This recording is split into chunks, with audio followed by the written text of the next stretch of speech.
everyone doing? Good. I'm Whitney. I'm the events coordinator. I'm the one who's been begging Harper for 4 years to send night mail to the store. So thank you guys so much for coming out. Audiences like this are what encourage publishers to send authors back. So I'm not going to, you guys know who they are. I'm not even going to bother with an intro because we want to hear them. I do want to introduce our moderator, who is Dylan Rogers. He is the director of the Robin Theater in Rio Town, as well as the lead of the Lansing Unionized Vaudeville Spectacle. Thank you. I was like, loves, I can't think. He's amazing, and he offered to join us tonight and moderate things. So thank you guys so much for coming out. Please welcome the authors and welcome to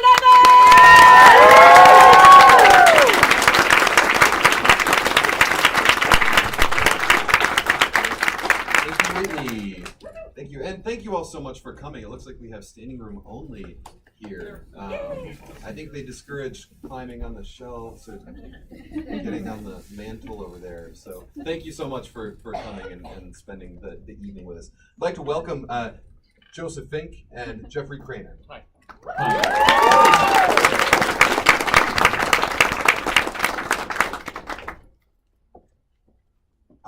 Our road warriors embarked on a national tour, celebrating the release of It Devours. Yeah. This is stop 7 of 27 in 32 days. Okay. So, we're just doing it very slowly. We did Ann Arbor last night, and we're here in Okemos tonight, and then we go to North Carolina tomorrow morning. Right, and I heard you saying that you're going to be out in. Headed all the way out to like Portland and doing Powell's out there, and you're getting to do some of the cool independent bookstores like Schuler's here. Yeah, absolutely. Yeah, no, it's really exciting. That's excellent. So we're thrilled to have you here. I would just like to let our audience that's gathered here tonight know a little bit about why I was chosen to moderate this discussion. I'm sure that there are those of you out there who are steeped in much more Night Vale knowledge, and there will be a chance for you to ask your questions and interact here. We're going to have a little discussion, and they'll be doing a reading from the book, and then we welcome your questions. So let's come up with some good ones, and be thinking of those. If you hear me miss something, don't freak out. We're going to get to you. We're going to have a little bit of time, so we'll welcome your questions at the end. But I did have some questions prepared that I'd love to get to know you a little bit more. As Whitney mentioned, I run the Robin Theater in Lansing proper, along with my partner Gina D. And so I have a background in creative production, theater, music, dance, all that. I'm sure that some of us out here are writers or possibly even podcasters or actors, musicians, etc. Do we have some creative people in the house tonight? Some of us? Okay, a whole bunch of us. Yeah. So I'd like to approach some kind of questions regarding the creative process. And obviously you've just released this fantastic new novel, It Devours, but I know that I was first introduced to your work through the Welcome to Night Vale podcast. So I guess my first question would be, you're both so heavily involved in producing this podcast, which has so many episodes, and I know that you also have done other, you're working on other podcasts, Alice Isn't Dead, for instance, and many other endeavors. How in the world did you manage to manage your time in such a way to produce not just one but two full-length novels in the middle of all of this podcast and other creative endeavors?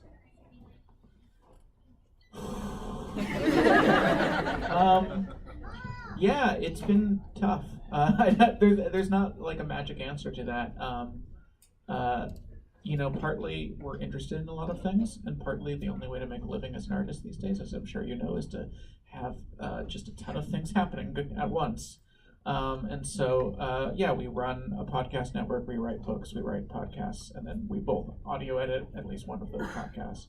And it's just a matter of having a very long to-do list and trying to balance those.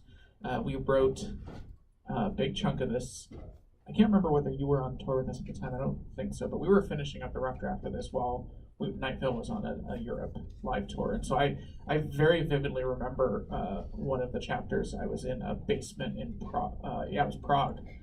During the show, I found So romantic. I found it was a theater that had like a series of basements, and I found the lowest one, so you just couldn't hear the show at all. And I was just like in a couch down in this like sub basement, finishing. I think that was the night I finished my part of the rough draft for Devours in a basement in Prague. The very lowest of the basements. Kind of next to like stacks of costumes. It was just like a couch. It would have to be. That's right. Yeah, when you have the distance of it, like I'm sure if we had a photo of it, there'd be some like sense of like, oh, that's such a romantic writerly thing to be in Prague in a basement typing away on your novel. But like when you're doing it at the time, you're like, I'm losing my mind. I really, really, really wish I was in my own bed right now, sleeping and watching Brooklyn Nine-Nine on Netflix. Right, because the touring, not just the national tour that you're embarked on now, but internationally, that's not, the road is a tough life, right? So, do you find it? Maybe you have some tips or tricks as writers and people that are. You're kind of like, it's like a rock star life. But you don't have to just get up there and play the hits every night. You've got to be constantly producing. How do you stay focused? What do you find that lowest basement? I mean, what else do you do? I think that for me anyway, I think the main thing throughout my whole career as a writer has been to work in collaboration with other people. So working with Joseph. It makes your life a lot simpler when you know that there is not only somebody else writing half the words, but that also it's a whole other person to like edit what you're doing, and it's somebody to bounce ideas off of, and it's also somebody to sort of like help with the accountability of like, okay, we're staying on a schedule, and the more people involved in something, the more likely you are to actually complete whatever task you have, and so Joseph and I had met through a theater company called the Neo-Futurists that I performed with in New York for about 10 years. And, and the thing about the Neo-Futurist approach is that write a lot of plays, all of them very short, and you throw them out every week. So we have ostensibly a weekly show where we have about 30 plays, and in this menu that we complete in an hour. And then at the end of each weekend, we take about 2 to 12 of them, and then we throw them away and we don't perform them again, and then you keep moving. So I think the idea of always writing with other people kind of keeps you on time, keeps you on task. It sort of keeps you busy, and it keeps away that sense of like, oh, I don't know what I'm supposed to be doing, because you have a lot of other people involved. Right. So you mentioned your work with the Neo-Futurists. You're both based in New York City now. We both moved up to the Hudson River Valley a couple years ago, so we're both in the woods now. Okay, but are you We're both both farmers now. like you literally farm? I don't. Jeffrey does have a cornfield on his property that is farmed, although not by him. Yeah, I just watch people farm it. Yeah. Jeffrey just is a farm viewer. I got it. Like, guys, this still sounds like a really romantic life. Oh, it's awesome when you're there. I mean, you were asking about touring, because we do a lot of touring both with the Night Vale live show, so that's performance touring, and then we do these book tours. And we also have been lucky enough through Night Vale to know a lot of successful touring musicians. And I haven't met anyone who tours for a living who isn't desperately looking for some way to get out of that life. Every single musician I've known who tours is like, I'm just trying to figure out a way that I can be home ever. It's a thing that is so exciting for the first day. And then afterwards, you're like, I've changed time zone every single day this week, and every cell in my body is starting to die. Well, yeah, I imagine maybe you push a little of that pain into your art, right? When you feel like every cell in your body is dying, maybe it's a little bit easier to get to the mind of an all-devouring, all...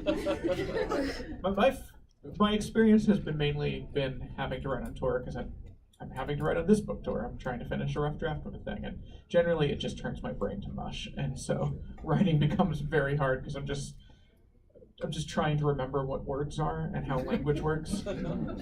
You know, that's an interesting segue into you. We were discussing. Jeffrey, you mentioned that one thing that keeps you going is this constant collaboration. You're working on so many different things, but you have a great team. You have great relationships with these people that are helping you produce great work, and that's working for you. But something that inevitably comes up, and you know, we can shy away from this if you like, but I know that in creative partnerships, there's always somebody in that group project, you know, that doesn't pull their weight, or you know, it's like they didn't respond to any of my messages. I'm just gonna do it. And I'm not saying that's necessarily that happens to you, but how do you handle as collaborators, the two of you, as you are writing for the podcast, for the book, whatever you're working on, do you find that it is just a perfect, seamless, like, this is a great idea, yes it is, how about this, that's great too, like, or how do you deal with it when you disagree? Yeah, it's you know, it's interesting. Joseph and I had a really great working relationship, and it really comes down to, like, just sort of you just sort of trust the other person. And yeah, it would be, we would probably make a lot of bad art if we were always like, yeah, that is great, do it, yeah, this is great too, you know. You have to, there is a lot of critical thinking about what each person is writing, and we definitely have. We've never, like, that I can think of it, we've never had like a spat or a fight over any type of, like, how to do anything with the show, whether it's the podcast or the live show or the novel. We've definitely had moments where, like, you know, where I've written a script, and it's happened both ways, of, like, you write a script and you send it off, and then, you know, Joseph has come back with, like, I think I see what you're doing here, but this whole section is unclear. I don't understand what's happening. Is there something else that we could do? Or this character seems to have just kind of, like, you introduce them and then they never come back. What's happening here? So there's moments like that. Or I'm not sure that this was the direction we discussed before of what we were wanting to do with this arc. So we'll have that. And it's usually a thing of, like, I generally trust if somebody that I trust in the editing process, if Joseph says that, I'm like, I'm gonna go back and look at that. You know, you just kind of take it in and you're like, let's figure out what else we can do with that. So that's, I think, the essence of collaboration is finding that person that you know is never trying to you just trust that they're never trying to undermine you, that they always have the best interest of you and the show and themselves all equally in mind. And I think that's the thing. You know, when we were in Ann Arbor last night, we were on the University of Michigan campus, and when we were talking, it was in Iowa City. So we were near the Iowa campus, and so we, I think, had a lot of college students there, and we were talking about, the moderator made a comment about working in groups in, like, for projects, and when we said collaboration, everyone's like, no. There's no way I would ever work with anyone. But when you get out into the world and you find other people who have a similar interest as you, and you can find the people that you just inherently trust as a creator, I think that alleviates a lot of those issues. Are you saying that's Joseph for you? Oh yeah, definitely. Because that's also really romantic. Yeah, I mean, it's, you know, Jeffrey and I have been writing together for 7 years, and we own a company together, and it really is a marriage. Like, I'm married to my wife, and then I'm also, like, work married to Jeffrey, and it's a thing that I think you have to pay attention to. It's a relationship. You have to make sure that you are not, that you're listening to the other person and making sure that, like, their ideas are heard and you're building on that and not just kind of being like, I don't know, I wanted to write this thing. I also think that that's sort of the value of collaboration. Is, like, the value of collaboration isn't having someone else to do your work. That's TaskRabbit or whatever. The value of collaboration is when someone brings an idea that your first impulse is like, that's not what I was thinking at all. And you really, like, how you get into collaboration is the next step is to start considering that idea seriously, because that's the most valuable moment in collaboration, is when someone brings an idea that you would never have thought of and that isn't your style at all. because that's them bringing the thing that you can't. And then if you build on that and bring your ideas, then you really get something interesting. It's the same way with, we make a conscious choice with our actors that we don't direct them. We have sometimes some stage directions if we feel a certain thing is important, and we also try to guide them. The text is often written in a way that tries to guide them through their performance.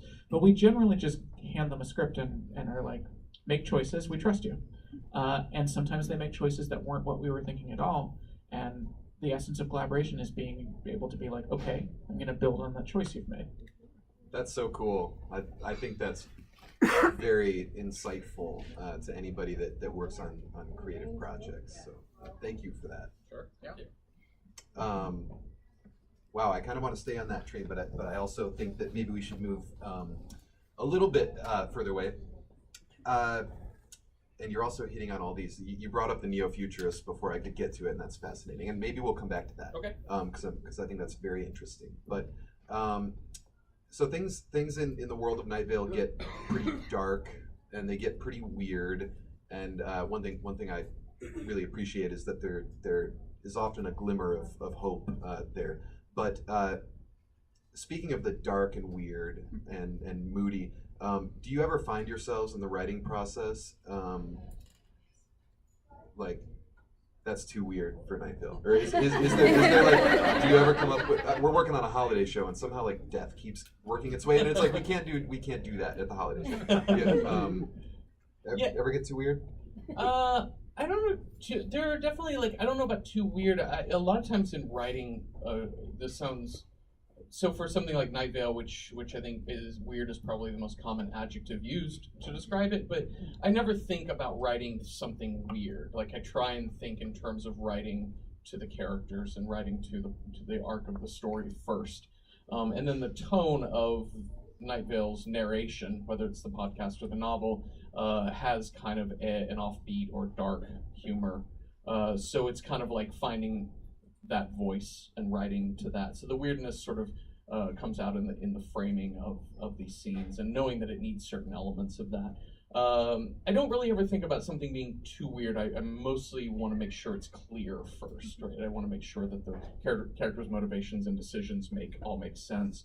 And then sometimes you look back when you reread your own writing and you think, oh, this just feels kind of bland, or this seems to be so packed full of me trying to be funny that I've forgotten to just stay on the path and tell the story. So you want to kind of go back and balance things.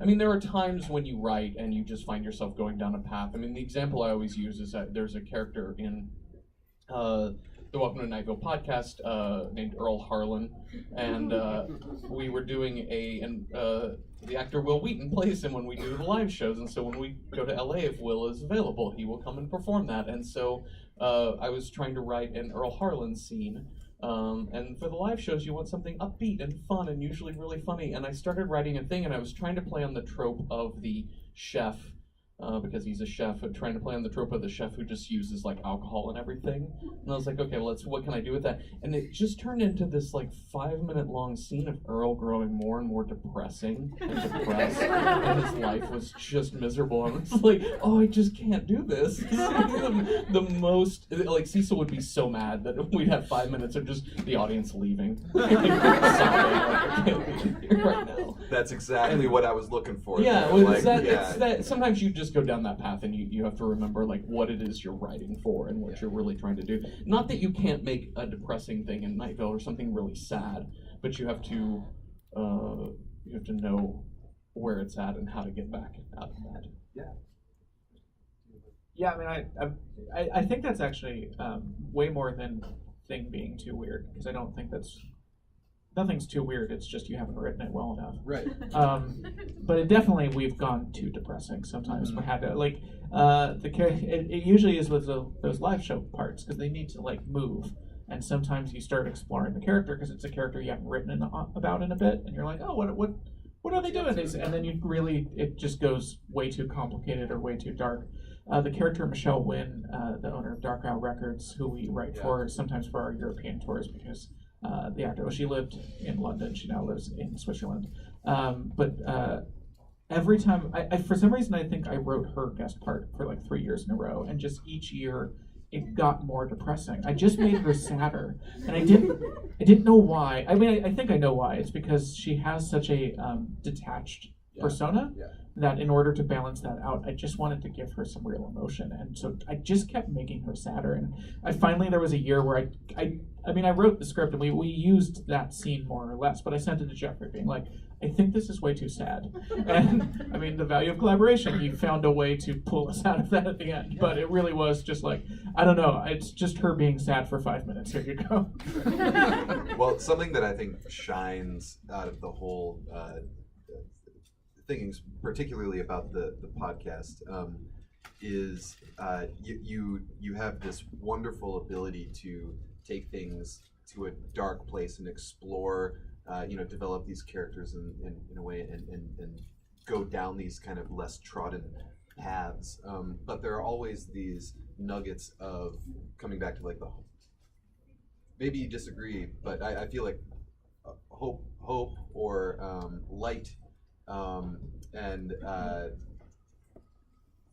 not saying that it always has to end there or anything, but that's always something that I've appreciated. So, for instance, and if I may, just early on in Devours, in the middle of some exposition, the line, "Death is only the end if you assume the story is about you." Yep. And I feel like Night Vale, in general, is full of these nuggets of really wonderful, kind of insightful, hopeful ideas. Now, this It Devours is particularly deals with the concepts of science, not to frame it as a conflict, but science versus religion, and kind of reconciling the two. I think that different people use science or religion, to turn to science or religion to kind of find meaning and hope, or at least answers. Do you have a text or a source, a book, an album, something that you turn to for those nuggets of wisdom or inspiration? Wow, that question took so many turns. I kept thinking of what my answer was going to be, and then I didn't see that ending coming. I'm going to not answer that last question yet, just because I had some things to say about the earlier stuff. The science and religion thing was something we knew we wanted to talk about early on in the writing of this book, and or even long before the writing, when we were just talking about what it was. But I think very explicitly it is not about science versus religion. I think that is a lazy narrative. That is usually what is expected when you write about those two things, that your job is to explain which one is right and explain why the other one's wrong. I was raised my mom was a math professor. I was given like Richard Feynman books when I was little to read, and taken to astronomy conventions. Science has always been a very important thing to me. But also, I was raised religiously Jewish. We went to synagogue at least once a week. My dad was the musician at our synagogue. We did Shabbat dinners at home. So both religion and science were very important parts of my life and things that really made my life better. And so with this book, I think we really wanted to talk about not them in conflict, but them in intersection. The ways that they can be helpful as modes of thought, and the way they can be harmful as modes of thought, and the way they can take someone over as a mode of thought. That was sort of the goal, was to explore how they intersect rather than conflict. I'm just going to hand the mic to Jeffrey now, because I don't have anything more to say. I was interested when you mentioned the kind of like the finding moments of brightness in Welcome to Night Vale, and I think more than anything, I think we're always trying to keep somewhat of a balance, right? Like it is. I think there is a lot of dark humor and just darkness in Night Vale. I mean, you're dealing with a pretty pretty authoritarian sort of dystopian town. But I think you're always trying to find that balance there of finding reasons why life is good, why these characters have something to to pin their hopes on, and some of it is just staring into the void, being like, there are no hopes, and sometimes, but sometimes I think there is some comfort in that horror. I think the scariness of staring up at the stars and thinking how far above or below them you are is pretty fascinating, and I think that sort of like a little shiver of realization, I think is a big thing of like what I'm always trying to hit on when I'm writing that show, writing for Welcome to Night Vale. In terms of, and then you would ask, like, is there a source that we go to for that inspiration thing? Whether for writing or in your own personal lives. Yeah, I mean, not necessarily any one thing. I mean, there's definitely things that I routinely will go back to. You know, I will, like, when I'm less nervous about flying than I used to be, but I still have my rituals that I go through when I get on a plane, which is I listen to really, really, really aggressive hip-hop music whenever we do takeoff and landing, and it's just kind of a thing that I do, and it's like I feel like that it really helps me. It's the volume of it, but also sort of the intensity and heartbeat of it all is really great. Sometimes when I feel like I want something really smart and thoughtful, but I don't actually want to do the work to enjoy it, as I will go back to, there's a Swedish filmmaker named Roy Andersson, and he has a really wonderful and beautiful and absurd trilogy of films that's one is called You the Living. The most recent one was called A Pigeon Sat on a Branch Pondering Its Existence. And his stuff is really funny and really beautiful, and I would find myself just going back to those over and over and over again. And it's not really for inspiration, it's just a thing of like, I want to feel like I'm doing something, but I don't actually want to do anything. It's just like a nice like comfort zone sort of thing for me. And what was the name of that filmmaker? Roy Andersson. Yeah, with 2 S's. Thank you. This isn't, I don't really go to this for inspiration, but one book that I could read over and over is Leonard Cohen's Book of Longing, which I think is one of the greatest books of poetry I've ever read. That also contains one of my favorite poems that is short enough to just walk around with in your head. This is the entire poem. Only one thing made him happy, and now that it is gone, everything makes him happy. It's okay, I didn't write that. Leonard's gone, you can't hear it. You didn't know we were getting a poetry reading tonight. Bonus. Thank you so much, though, for kind of delving into some real life. To jump right out of there, you were talking about film, and speaking of film, I don't know if you can speak to this at all, but you have released a couple of collections of printed episodes from the Night Vale podcast. You've released two full-length novels now.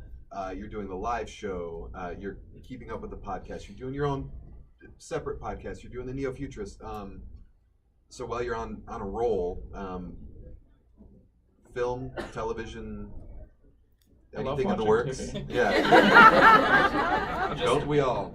I just started Channel Zero last night, which is a show that I meant to see for a long time. It's very silly and fun. Yeah, I mean, like a Night Vale movie or TV show would be cool. We've definitely had people approach us. I mean, especially right at the start when we first blew up, because at that point we had popular internet thing. Yeah. And the thing about big companies is they don't give a shit what you're doing. They just know you have popular internet thing. Right. And so they're like, hey, can we purchase popular internet thing from you? So we definitely got a lot of those, but that's exactly what we did not want. Night Vale is ultimately it's a thing we make. Like it is what it is because we write it, because it's our voices and the stories that seem interesting to us, and we had no interest in handing that to anyone. So yeah, it's something we're very interested in, but it's also something we've just intentionally gone very, very, very slowly with, because we want to make sure that if it does happen, it's something that we can really stand behind and be like, this is still our story. Right. Yeah. that's about all I have. Yeah, on that. no, that's wonderful, and I think that we, as much as we all would love to see Night Vale the movie or Night Vale the whatever episodic film, we, I'm sure, can all appreciate that your own independent spirit is what is special about Night Vale, and as soon as you take popular internet thing and all of the little pieces that make it popular internet thing, you know, and Hollywood gets a hold of it. It's like, oh, diverse characters, now that's a brand, and you know, it's like. Well, yeah, and it definitely is a thing where you want to find the right people to collaborate with, because writing a novel was never a thing where, while we work with a giant corporation in HarperCollins that publishes our books, you know, from the get-go, I feel like from the get-go, Harper gave us the freedom to write the books that we wanted to write, and we knew how to write books, sort of thing, you know. So it was very comfort zone. Or doing the touring live show, we control all of that. That's completely independently owned. So that was in our comfort zone of writing theater, writing live theater. And so yeah, so finding the right collaborators is really big. Like, there's one anecdote which I feel like I can share because it's been several years, which is kind of early on when we were getting people from LA emailing us our agent. We went out there and actually had just like a couple of meetings with the people who had sent us, and there was a particular movie studio, that very large movie studio. Sorry, I just realized what story he was going to say. I don't know. I was just thinking about when you talk Really about cool. trust. But I remember Joseph and our agent and I went to go have this meeting, and like we show up and like nobody is actually in the lobby area, and then eventually somebody comes down and gives us water, and then we wait a little while longer. So it's very late, and then they finally walk us up to this office. And there's a woman there, I think, who's younger than all of us, who's like probably in her mid to late 20s, and she's got this giant office, and then she just has like a at bunch least as big as this space. Yeah, it's huge. Like, it goes all the way back to Chipbook back there.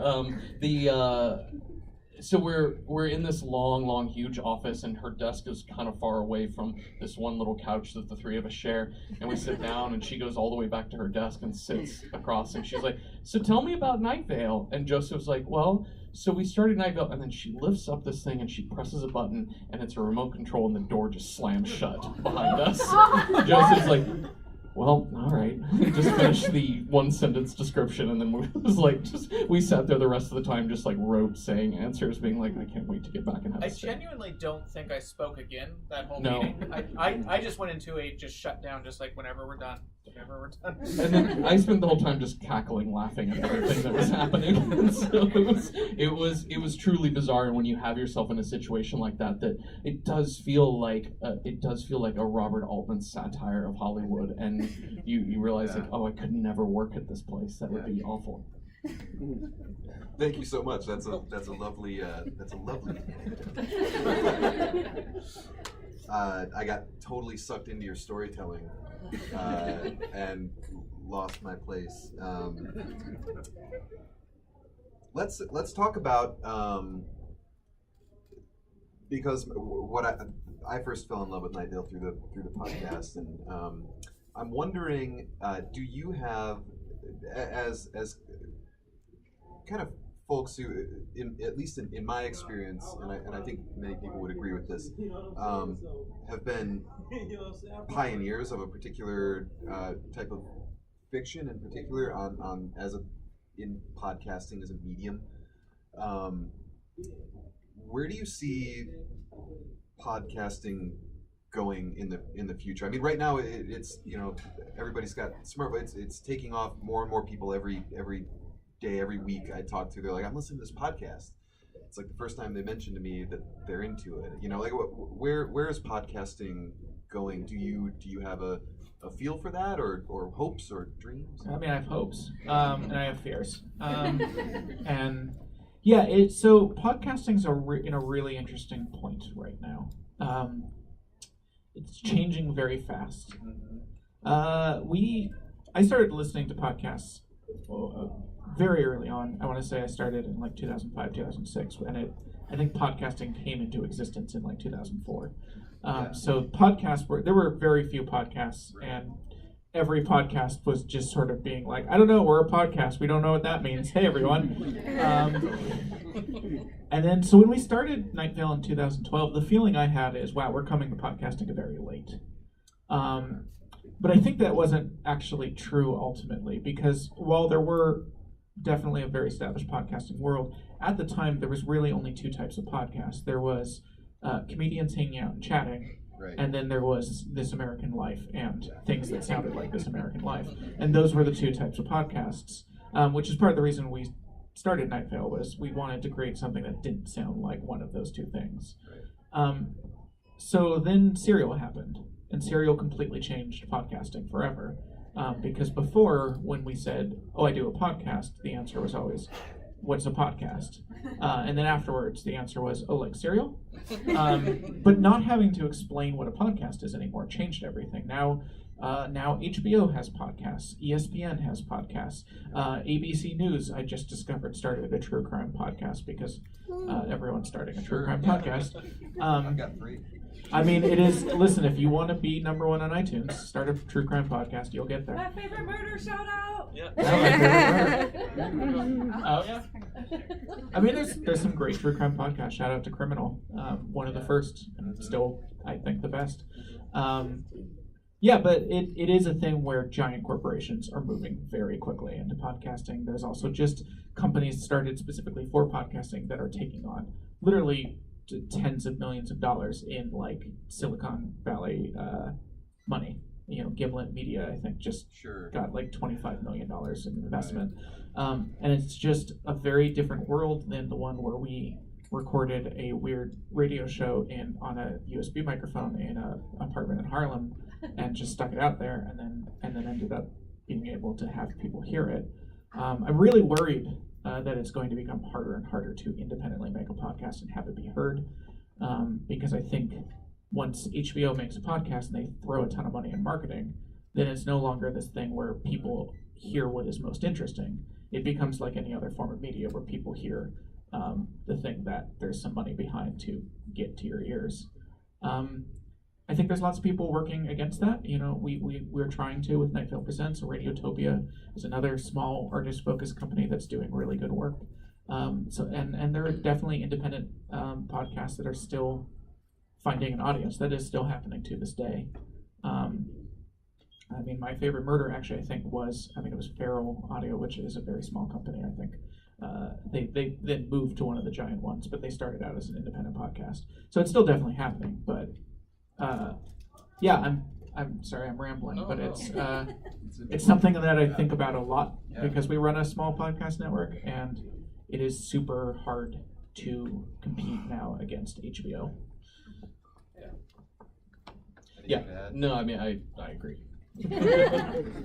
Well, we are getting done. I have so many more questions. This has been so lovely, and we want to get to the reading. We want to get to some questions from our audience, but yeah, I have some more questions I'd like to ask, but I guess, are we down for like a tiny little like on the spot creative improv thing? Not like acting. We can stay in our seats, but like a lightning round. Like what? Think of like some fun, like think of a fun word that rhymes with veil. Snail. Okay. I like snails. All right, Jeffrey. Yes. Welcome to Night Snail is the new spin-off project. Can you give me the like really quick pitch for what that's about? Sure. It's a podcast where it's just the sound of like ooze dripping down a tree. It's 30 minutes. There's an Audible ad at the post-roll. And yeah, we do it twice monthly. It's pretty great. Yeah, I don't want to give away the ending, but the snail makes it. Hey, I think we gotta. Do you want to give it a shot, or should we end No, on I that? feel like, yeah, I feel like you nailed it. That's good right there. Let's give him a round of applause, folks.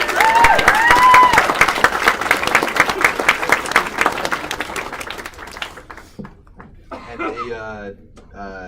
I'm gonna have Joseph do a reading from It Devours, and I'm just gonna sit here because I like it.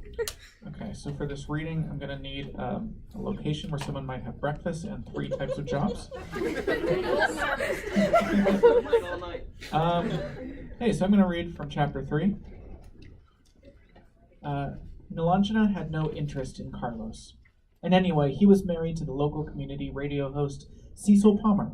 Still, she could not notice that he was, in his way, stunningly handsome. Even his frown was perfect, and he ran his hands perfectly through his perfect hair.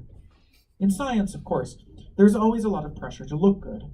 Appearances are a major part of a science career, and top scientists face all sorts of accusations of plastic surgery and unhealthy diets, a constant scrutiny in gossip magazines and tabloid blogs.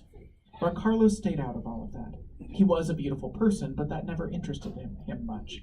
He only cared about 2 things, his scientific work and his family. Nilanjana didn't know Carlos's family well. She knew his teenage niece, Janice, was born with spina bifida, and while her frequent checkups of eyes, kidneys, and spine came back healthy each time, Carlos would take days off work to be with her and his brother and sister-in-law. Nilanjana knew that his husband, Cecil, sometimes faced serious dangers as a reporter in a town as full of terrible secrets as Night Vale, and those dangers sent Carlos into a worried stupor. He would pace about the office, trying not to call the station to ask if Cecil was okay. Not much got done in the lab when Carlos fretted for Cecil's safety. She could tell when Carlos had a date night planned, because he put gel in his hair and wore his most striking lab coat. She was uncertain why Carlos wanted to talk to her now. She hoped that the problem was with his scientific work. She didn't have much to say on the subject of being in love. Not that she hadn't had boyfriends. She was a human being, of adult age, with an interest in other human beings, and she had been in relationships starting from high school, but she did not feel qualified to offer advice on the subject. She was just stumbling along the same as anyone. It was occasionally fun and often lonely, whether she was with someone at the time or not. Carlos interrupted this reverie by pulling down a chart that said in large letters, "Science." Today's topic of discussion is science. I've provided a visual aid. He gestured for her to sit, but she didn't like sitting much, and so she gestured that she would rather stand. And then there was some gesturing back and forth that neither of them understood. Finally, Carlos sat, and she remained standing. "I know you are aware of the house," he began. "The general concept of houses? No, sorry, the house that doesn't exist." He pulled down another chart. It had a picture of a house on it. "Yes," she said, "I know that house. It doesn't exist. It looks like it exists. Like it's right there when you look at it, and it's between 2 other identical houses, so it would make more sense for it to be there than not, but it doesn't actually exist," he finished. "Right. It's a weird house. Or it isn't a weird house. It's weird but not a house? It's hard to know how to talk about it." Everyone in town knew about the house that looks like it exists, but doesn't. There was a common dare among scientists to knock on the door and then run away. Carlos himself had once entered the house. He didn't talk much about this. Anytime the subject came up, he would wave it off or try to change the subject. What Nilanjana had learned from his research notes was that its interior was entirely different from that of the common prefab house it seemed to be when one peered through its windows. Seen from the inside, the house contained no furniture and no decorations, except a small black and white photo of a lighthouse. The house was not a house, but an entryway to a desert otherworld, vast and empty. There was a single mountain in that otherworld, and it was completely believable to all who saw it. At the top of the mountain was the lighthouse from the photo. There had been a cold light emanating from all around, though the sun was never visible. Hypothesis: the desert otherworld had been cold and empty, and had made Carlos feel lost to the people he loved. Carlos cared more than anything else about the people he loved, and so a place with no one and nothing in it had been traumatizing for him. Ever since Carlos's return from the otherworld a few years back, everyone in the lab knew he had been obsessed with the house, and like most obsessions with the truth, this had made the city council nervous. "Your job is being a scientist," the council had told him, via an empty-eyed child messenger who had helpfully lunged out at him from the shower when he had gotten up to pee in the middle of the night. "So look pretty and write papers. Don't go searching around for the truth. You're a scientist, not a snoop." "Man," said Nilanjana as he told her about the message from the council. "Yes, it was upsetting," said Carlos. And then, of course, I was stuck with an empty-eyed child messenger. You know how long it takes the city council to come back around and pick them up. We ended up having to give her rides to school for the next 3 weeks. We're going to her 8th grade graduation tomorrow. Oh, cute. Super cute, yes, but I won't let the city council dissuade me from preventing anyone else from being hurt by that other world. They've been trying to stop me.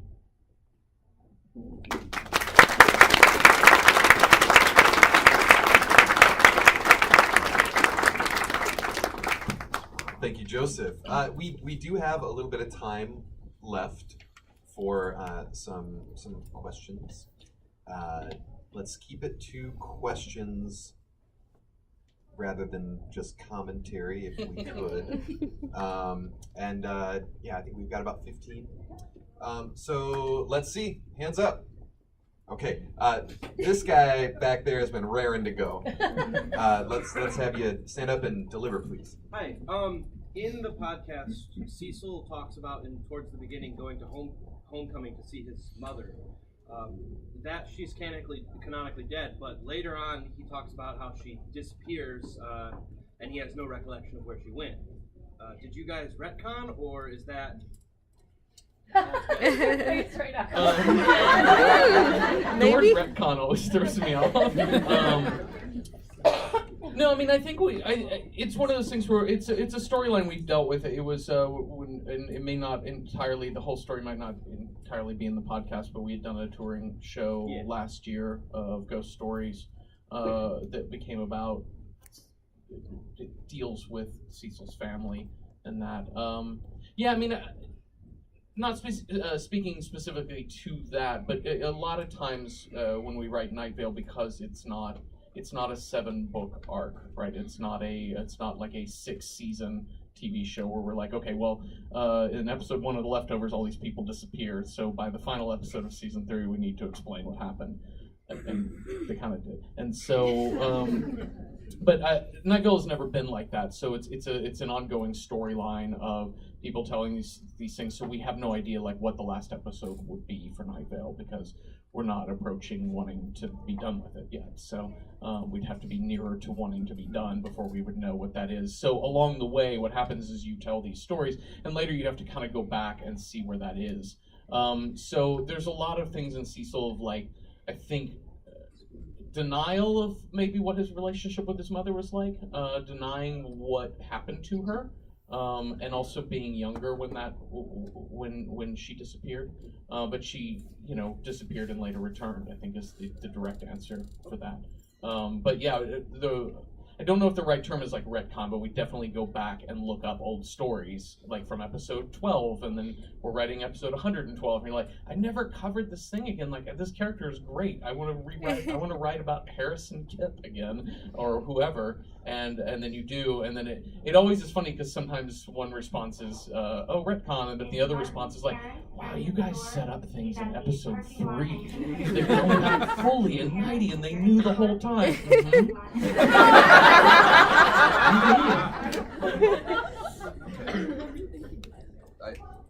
Your hand shot up. I do have a question. Let's do it. I'm not going to stand up because I'm really close to you guys, and that would be kind of aggressive. So I don't have a question about the story itself, because I don't care that much. You kind of touched on what I wanted to say. You're not done telling the story yet. So how do you avoid becoming The Simpsons? How is it not 2030, you resent your audience, but you're still cranking this out because you're getting paid to? Like, where do you just say, we're done? Yeah. Okay. To repeat that question, for those of us in the back, how does Night Vale avoid becoming The Simpsons? Well, we don't write in BART. We learned that early on. There's like laws, and we got really annoyed. Yeah, I think there's a huge difference between a TV show and what we're doing. And the difference is that a TV show has a staff, and it has a network, and it has a studio, and it has a whole lot of things behind it. And it has a real, as you say, monetary reason to keep going. Night Vale has much less of that. I mean, it's the two of us telling a story. We don't answer to anyone. We own the story outright. We control where it goes. So I don't see us ever trudging to the Night Vale mines just to make a living. I think that we could find other things to do. We are continuing to make it because it seems interesting to keep making, because I'm still excited about the things I'm writing. I'm writing a story for Night Vale right now that is, I think, the most excited I've been about a story for Night Vale in quite a while. I think it's very cool. And that's continuing to happen. If it had ever stopped happening, I think we would just stop making the show. So I guess the answer to that is, how we would avoid that is we would stop. Just jumping on that too, I mean, I think one of the other major differences is that the other thing about a show like The Simpsons is that every character is the same age as when it started in 1989. And one of the things that I think we've actively done is having strict continuity in Night Vale, that people get older. Maybe they stay the same age. Some characters never get off of a certain age, but yeah, that people grow and change. And we've talked about this before. If anybody's familiar with the comic series Love and Rockets, that there is a thing to that these characters have grown up. That characters that were teenagers in the early '80s are now in their middle ages in more recent issues. So I think that was the other thing with Night Vale, is having these characters grow up and change and get older, and so that they're not in the same, that we don't still have a baby, that baby is not off in college at this point. It is. I think another thing, I think you can find yourself getting really, really stuck when the characters can't really grow and change. All right, hands up. I saw you. Yeah, go. I'm not gonna stand either because that's weird. Okay, so success is a very nebulous thing, so bear with me here on this. But my question is sometimes as a writer, the greatest fear is success. It's way worse than failure. So at what point did you realize that Night Vale had gone from this love project that you had going to something huge, and how did you react to that? Can you expand on why success is worse than failure for a writer? Maybe before you get started, let's say. I mean, I interpreted that to mean, like, I just think of somebody who deals with, like, anxiety, or that the idea of, like, you don't do something because you fear that the consequences are that you'll have to do more of it, sort of thing. You have to top yourself. You have to, like, Yeah, that you increase the expectation. It's more of a question of anxiety there. But I think of that as, like, more of, like, your internal your inner voice, like, basically, like, talking you into procrastination, right? Or talking you into being like, you know what, I'm just going to go watch TV instead. Yeah, I mean, and I will pass the mic to Joseph on in a second, but I think just to jump in on this, since I already have it, which is just to say that, like, when Night Vale took off, like, we always wanted it to be successful. And I think the thing about success is defining what you want success to be. And I think when you look around and you see, like, J.K. Rowling or John Green or somebody like that, and you say, like, well, I don't think I could ever achieve that, or I don't envy their fame. But it's not really, if that's what you're looking for, I feel like there's a lot of other jobs that you could do to try and achieve that as well, that involve less time hunched over a computer with bad posture. And so I think the idea of defining success for yourself is making something you think is good and making it with people you like doing it. The idea of, like, if you are always making art, if you're always writing things, if you're always sharing with other people, there's no guarantee that you will ever have a following or a fan base or monetary success for what it is, but you will certainly have achieved making good art, which is really just your ticket to maybe having a fandom follow you, you know. So Joseph and I had been writing and creating a lot of cool stuff before Night Vale that we're still very, very proud of. But, you know, we wrote a play together I think is still really, really great. And we performed it, and over the course of 2 weeks, maybe 120 people saw it. So yeah, it's a matter of, like, just defining your success. I agree. Green headband. Okay, so I'm one of the people in the audience who is also creative, and I've been dying to ask you guys this question forever. What was the first thing you wrote that you did your evil villain laugh for. Like, I know who this is going to make somebody text me and go, "That was the most painful thing ever. How dare you?" Oh.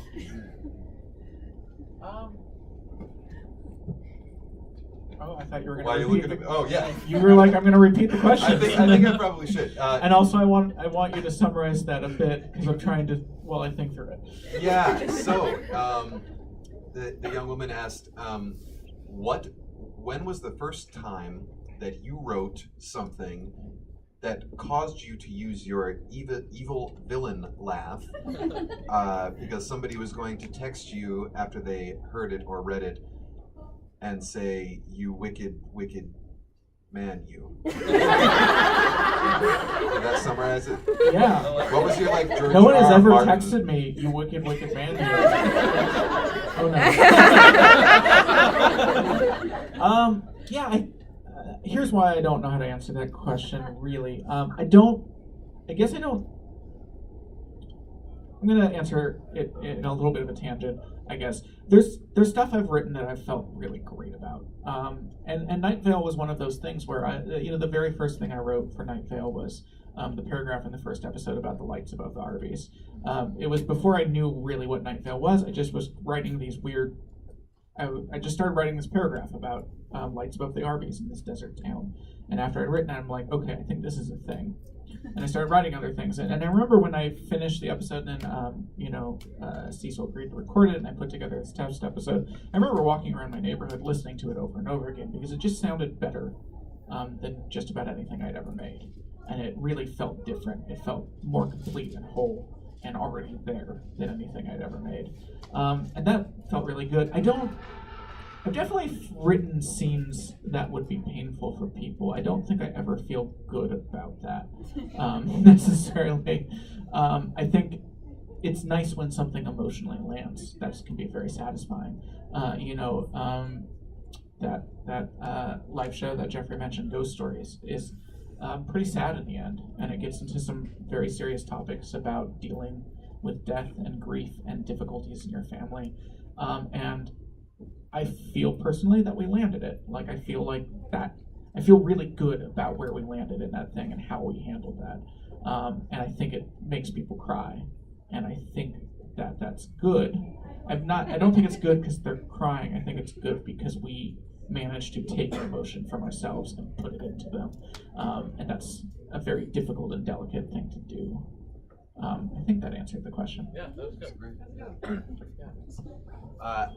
Unfortunately, we have one more, and I know you back there in the turquoise shirt. Right? Is it turquoise back there? Turquoise. Turquoise, whatever. My question is just, I've noticed you've been mentioning Michigan a lot of podcasts lately.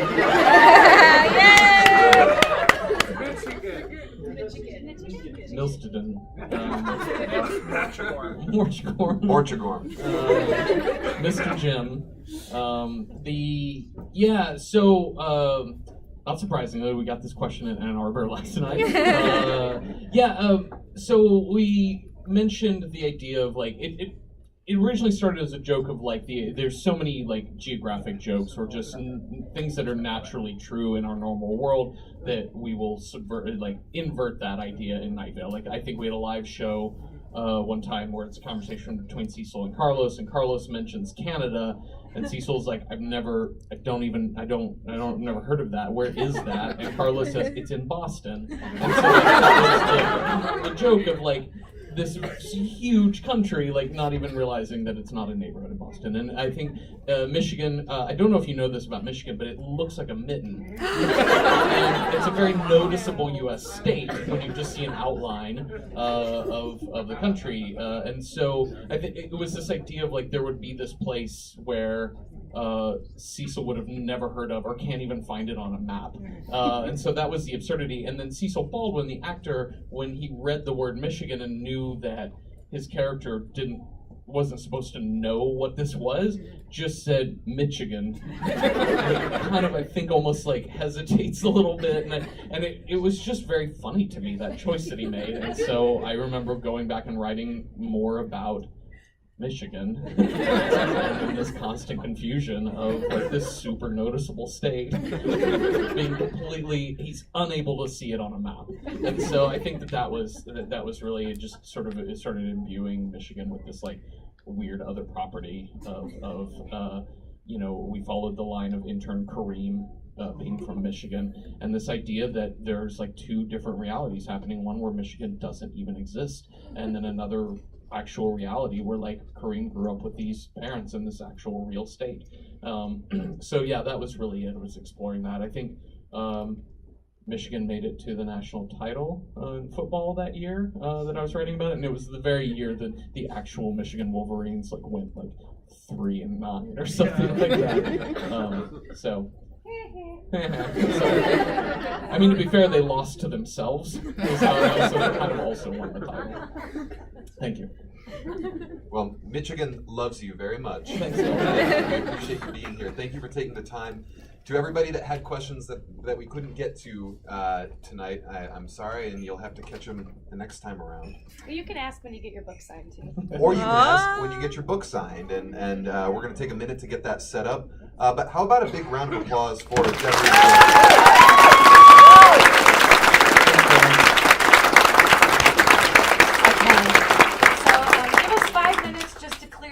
Up here and get reset up. If you have tickets 1 through 15, if you would be kind enough to line up over